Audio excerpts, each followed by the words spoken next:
नमस्कार, बहुत स्वागत है आपका। देवभूमि समाचार देख रहे हैं आप। मैं हूं आपके साथ शिवम सोनी। योग गुरु स्वामी रामदेव ने रामनवमी के दिन 100 सन्यासियों और 500 युवाओं को ब्रह्मचारी की दीक्षा दी। हरिद्वार की वीआईपी घाट पर गंगा किनारे योग गुरु बाबा रामदेव ने 100 सन्यासी तैयार किए, जिसमें 40 युवतियां और 60 युवाओं को सन्यासी बनाया गया। सन्यास दीक्षा के कार्यक्रम में बाबा रामदेव द्वारा खुद नए बनने वाले सन्यासियों और ब्रह्मचारियों का मुंडन संस्कार किया गया। सन्यास दीक्षा के इस समापन समारोह में आरएसएस प्रमुख मोहन भागवत मुख्य अतिथि के रूप में मौजूद हैं।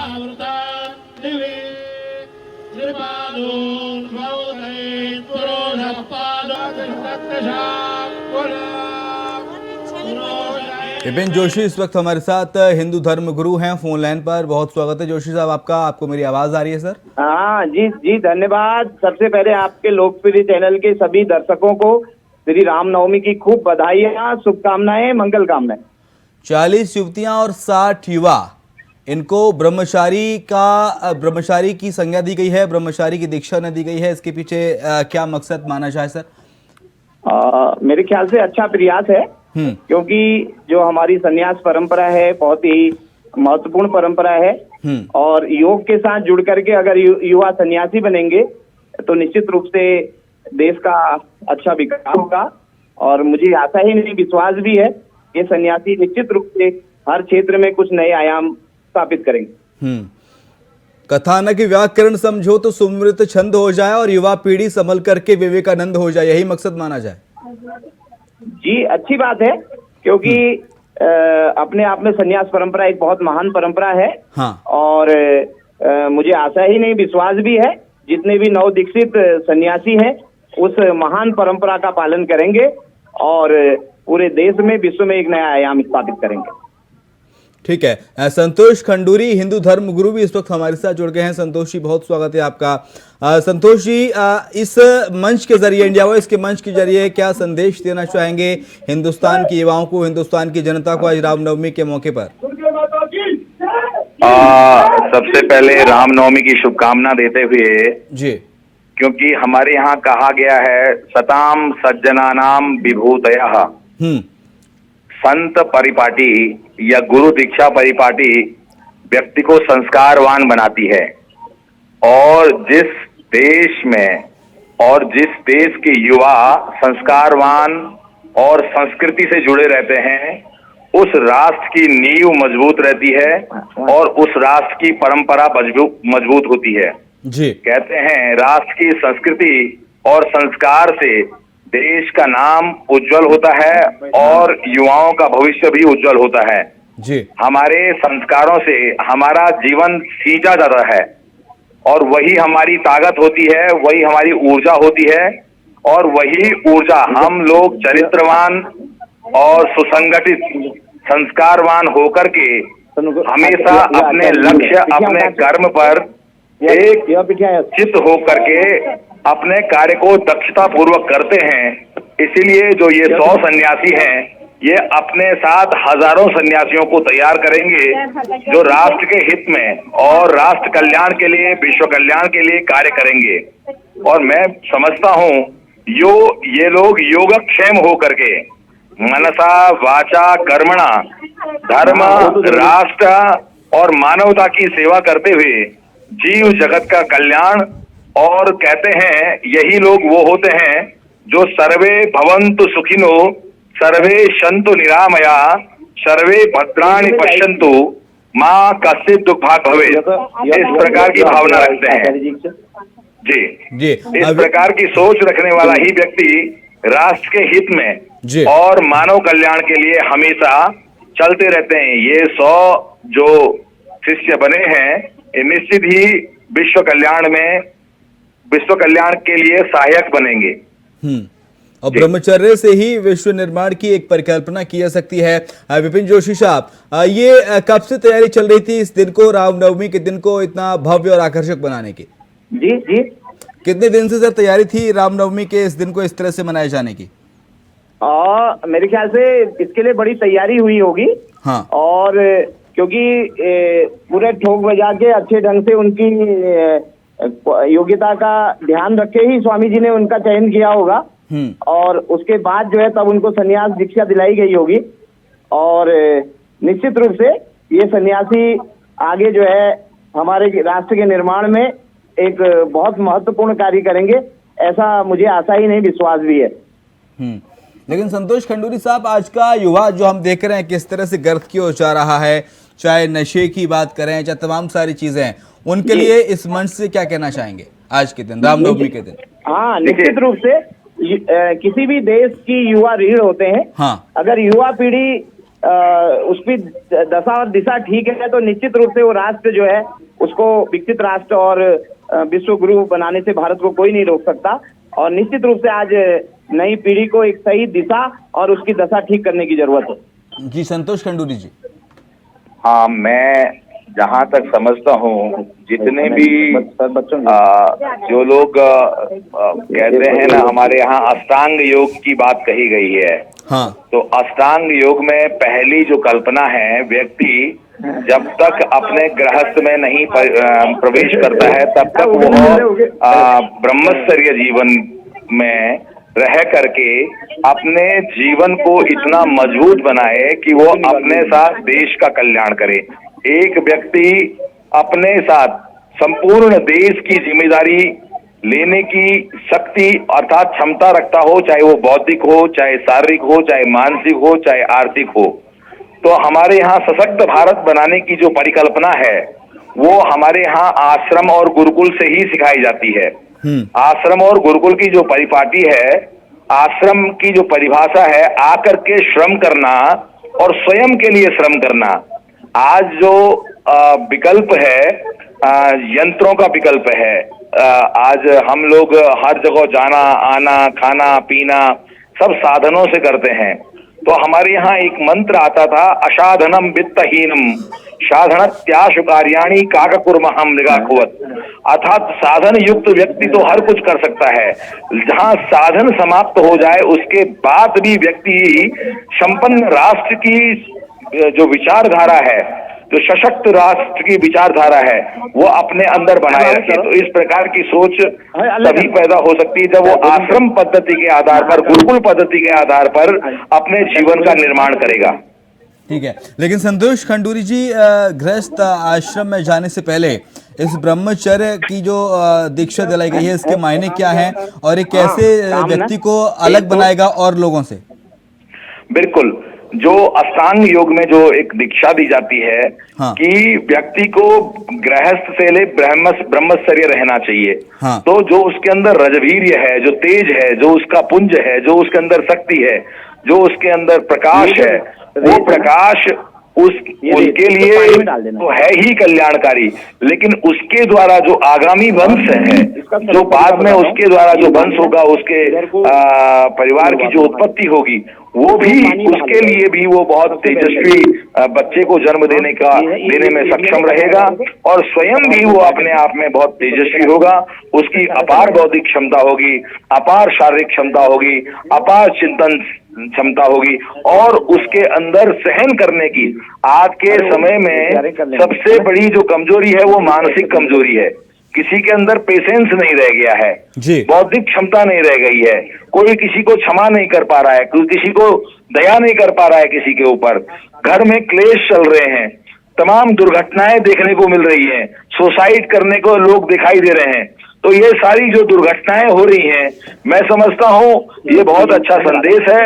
ये आने वाले जो स्ट्रेस, डिप्रेशन, तनाव, चिंताएं, परेशानी, व्यथाएं, ये दुख, दारिद्र्य, रोग, छल कपट, ये जितना भी कुछ दिख रहा है, ये इसका एक संदेश ये भी जाएगा। ये जो ब्रह्मचारी होंगे, ये 100 ब्रह्मचारी निश्चित एक संदेश वाहक का काम करेंगे कि हमारे वेदों में जो अष्टांग योग की जो पद्धति बताई गई है, जो यम नियम प्राणायाम प्रत्याहार ध्यान धारणा समाधि का जो साधन बताया गया है, ये व्यक्ति को योगक्षेम बनाता है, शक्तिशाली बनाता है, धैर्यवान बनाता है, एक मनुष्य के अंदर मानवता को प्रदान करता है। जी ठीक है, लेकिन विपिन जोशी जी, आपसे जानना चाहेंगे सर, ब्रह्मचर्य का कितना महत्व माना जाए एक व्यक्ति के जीवन में गृहस्थ आश्रम में जाने से पहले? हाँ, निश्चित रूप से देखिए, हमारे वहाँ हर चीज की एक मर्यादा है और एक अनुपात है जी। और उस मर्यादा का पालन करते हुए जब हम लोग चाहे गृहस्थ जीवन में हो चाहे संन्यास जीवन में हो, सभी के लिए अपने नियम बने हैं, उसका एक अपनी आचार संहिता है।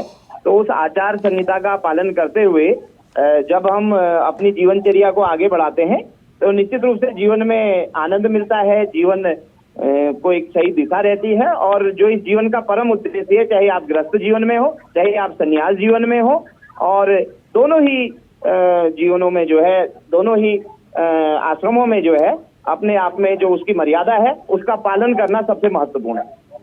बहुत शुक्रिया आपका विपिन जोशी जी। संतोष खंडूरी जी, आपका शुक्रिया हमारे साथ जुड़ने के लिए। और फिलहाल एक छोटा सा ब्रेक ले रहे हैं, जल्द लौटेंगे।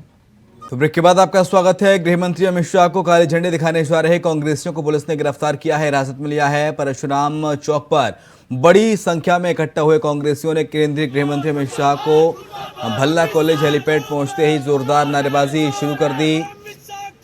पुलिस के जवानों ने कांग्रेसियों की हिरासत में लिया है। इस मौके पर कई महिला कांग्रेसी कार्यकर्ता भी प्रदर्शन में शामिल रही।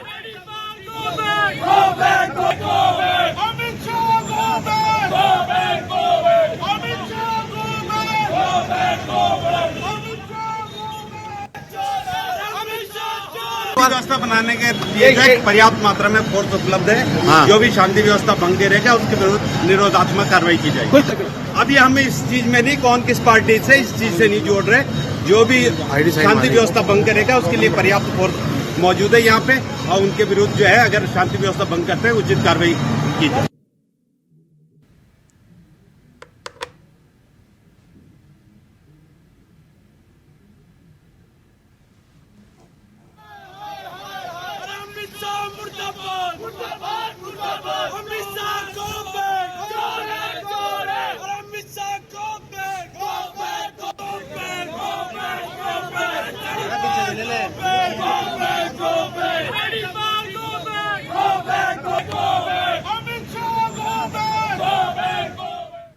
पूर्व सीएम हरीश रावत ने आबकारी नीति पर सरकार को घेरते हुए सोशल मीडिया के जरिए तंज कसा और कहा कि वह कैसा विचित्र संयोग है।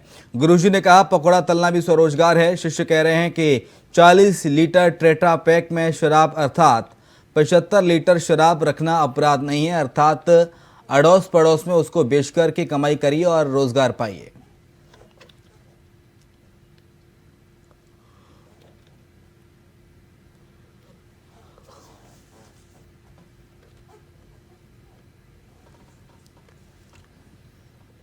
फिलहाल एक और छोटा सा ब्रेक ले रहे हैं, जल्द लौटेंगे। ब्रेक के बाद आपका स्वागत है। सीधा आपको हरिद्वार ले चलते हैं। मुख्यमंत्री पुष्कर सिंह धामी जनसभा को संबोधित कर रहे हैं, क्या कुछ कह रहे हैं आपको सुनाते हैं। राज्यसभा के सांसद आदरणीय नरेश बंसल जी, आदरणीय कल्पना सैनी जी, हरिद्वार के लंबे समय से यहाँ के विधायक, हमारे पूर्व में अध्यक्ष रहे आदरणीय मदन कौशिक जी, हमारे भारतीय जनता पार्टी के यशस्वी प्रदेश अध्यक्ष आदरणीय महेंद्र भट्ट जी, आदरणीय विधायक आदेश चौहान जी, प्रदीप बत्रा जी, हमारे सहकारी बैंक के अध्यक्ष प्रदीप चौधरी जी एवं इस कार्यक्रम में उपस्थित हमारे सभी बड़े बुजुर्ग, सभी उपस्थित माताएं, बहनें, मेरे सभी नौजवान साथियों, उपस्थित पत्रकार मित्रों एवं छायाकार बंधुओं, मैं सबसे पहले तो आप सबकी तरफ से देवभूमि उत्तराखंड की 1.25 करोड़ जनता की ओर से देवभूमि उत्तराखंड पधारने पर हमारे देश के सहकारिता एवं गृह मंत्री जी का हार्दिक स्वागत एवं अभिनंदन करता हूं। आज बहुत सौभाग्य की बात है कि इस शानदार कार्यक्रम में हम सभी को आदरणीय अमित शाह जी का उद्बोधन प्राप्त होगा, उनका मार्गदर्शन प्राप्त होगा। भाइयों बहनों, सही नीतियां और ईमानदार नियत के बिना देश का विकास नहीं हो सकता है। इन्हीं दोनों सिद्धांतों को लेकर आज हमारा देश आदरणीय प्रधानमंत्री मोदी जी और आदरणीय गृह मंत्री जी के नेतृत्व और मार्गदर्शन में लगातार आगे बढ़ रहा है। लगातार ऊंचाइयों को छूने का काम हो रहा है। मैं बहुत लंबा नहीं बोलूंगा क्योंकि हम सब लोगों ने आदरणीय गृह मंत्री जी को यहां पर सुनना है। भाइयों बहनों, आज से पहले जब आप देश के गृह मंत्री नहीं थे तो अगर गृह मंत्री की बात होती थी तो केवल और केवल लौह पुरुष सरदार वल्लभ भाई पटेल जी का नाम सामने आता था, परंतु अब आदरणीय अमित शाह जी का नाम अपने आप ही सभी की जुबान और दिल पर तथा कुछ के दिमाग पर भी अवश्य छा जाता होगा। इसका कारण केवल और केवल उनका निरंतर और एकनिष्ठ परिश्रम है।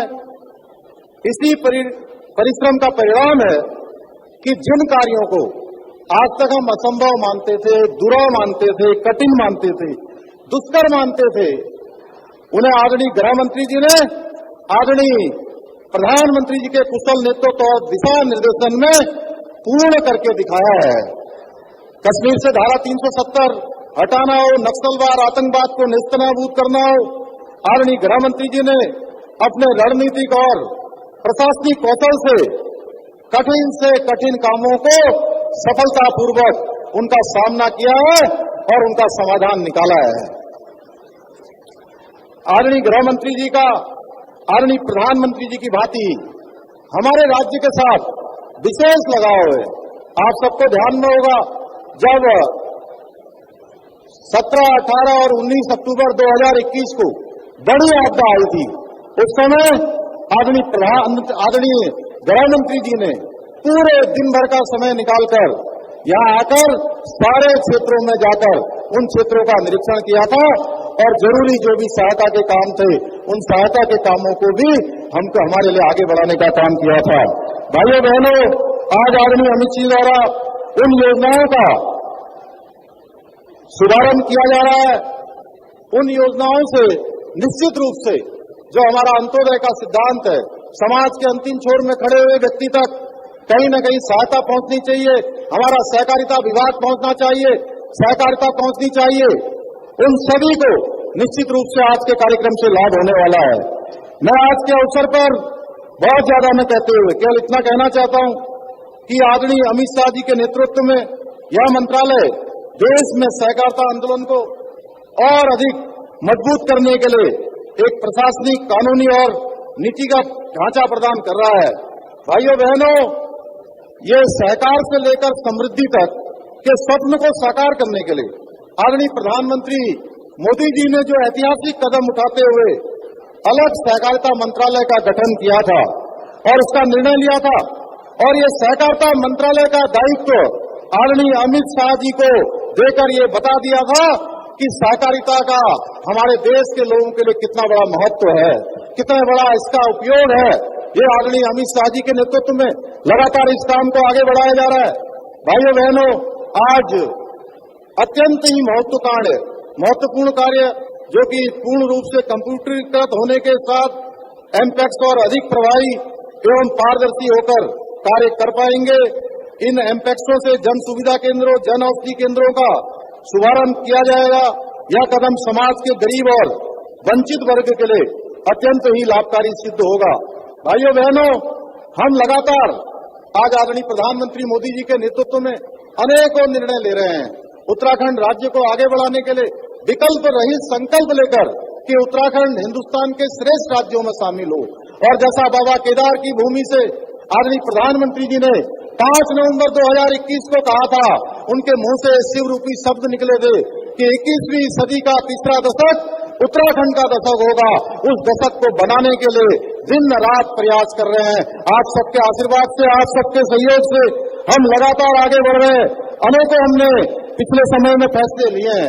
पिछले दिनों हमने नकल विरोधी कानून, जो कि पूरे देश का सबसे कठोर कानून, यहाँ के नौजवानों के, यहाँ के भाई बहनों के, हमारे बेटे बेटियों के हित में नकल को रोकने के लिए और सारी भर्ती प्रक्रिया पारदर्शी तरीके से हो, इसका निर्णय भी हमने लिया है। भाइयों बहनों, हम कोई भी बड़ा फैसला लेते हैं तो हम उस फैसला लेने से कभी पीछे नहीं हटेंगे। मैं आपसे कहना चाहता हूँ, लेकिन हमारा जो विपक्ष है, जिनके पास जमीन नहीं है, जिनकी जमीन पूरी तरह से गायब हो गई है, वो लगातार जैसे हम कोई भी फैसला लेते हैं तो हमारे फैसलों पर छोटा मोटा प्रश्न चिन्ह लगाने का काम करते हैं। ऐसे करते हैं जैसे काला टीका सर पर लगाया जाता है, उस प्रकार का प्रश्न चिन्ह खड़ा करना चाहते हैं। भाइयों बहनों, मैं स्पष्ट बताना चाहता हूं, देश या प्रदेश में जब भी अच्छे काम होते हैं, ये विपक्ष हमेशा काला टीका लगाने का काम करता है, जिसके परिणाम स्वरूप तब भी उसके बाद भी हम सारे निर्णय ले रहे हैं और ठीक प्रकार से हम आगे बढ़ रहे हैं। हमने नकल विरोधी कानून बनाया तो विपक्ष ने भोले भाले युवाओं को, नौजवानों को बरगलाने का काम किया। भाइयों बहनों, हमने कठोर नकल विरोधी कानून लागू करके युवाओं के भविष्य को पूर्णतः सुनिश्चित करने का काम किया है। भाइयों बहनों, यह एक नया भारत है जहां युवाओं का सरनेम मायने नहीं रखता है, बल्कि उनका परिश्रम और कौशल ही सब कुछ मायने रखता है। आइए, इस नए भारत में कुछ चुनिंदा लोग और परिवारों की नहीं, बल्कि आज सबकी आवाज सुनी जाती है। एक सामान्य से सामान्य व्यक्ति को भी देश के सर्वोच्च पद पर पहुंचाने का काम आदरणीय मोदी जी के नेतृत्व में संपन्न हो रहा है, आगे बढ़ रहा है। भाइयों बहनों, हम सशक्त उत्तराखंड चाहते हैं। विकल्प रहित संकल्प जो हमने लिया है, उसके लिए काम कर रहे हैं। बहुआयामी आयामी योजनाएं, चाहे बाबा केदार का पुनर्निर्माण का काम हो, चाहे बाबा बद्री विशाल का मास्टर प्लान हो, चाहे हेमकुंड साहब जाने वाला रोपवे हो, ऐसे अनेकों काम हो रहे हैं। चाहे हरिद्वार में मेडिकल कॉलेज का निर्माण हो, या इसके साथ साथ ही आने वाले भविष्य में हर की पौड़ी कॉरिडोर का निर्माण का कार्य हो, ये सारे ही काम हम आदरणीय मोदी जी के और आदरणीय गृह मंत्री जी के निर्देशन और उनके मार्गदर्शन में आगे बढ़ा रहे हैं। भाइयों बहनों, आज इस अवसर पर हमारे आदरणीय अमित शाह जी हमारे बीच में, उनकी उपस्थिति में मैं आप सभी भाई बहनों से कहना चाहूंगा कि हम अपनी जनता के दुख दर्द के लिए जब तक उनके दुख दर्दों का समूल नाश नहीं कर देंगे, पूरी तरह से समाप्त नहीं कर देंगे, तब तक हम चैन से नहीं बैठेंगे, आराम से नहीं बैठेंगे। मुझे पूरा विश्वास है, अभी तक आपने जिस तरह से लगातार हमको समर्थन किया है, आदरणीय मोदी जी को आप लोगों ने आशीर्वाद दिया है, आगे भी आपका समर्थन और आशीर्वाद हमको मिलता रहेगा। एक बार पुनः मैं आप सबकी तरफ से, उत्तराखंड वासियों की तरफ से, हरिद्वार वासियों की तरफ से आदरणीय अमित शाह जी का स्वागत एवं अभिनंदन करते हुए अपनी वाणी को विराम देता हूँ। बहुत बहुत धन्यवाद। जय हिंद, जय भारत, जय उत्तराखंड, भारत माता की, भारत माता की।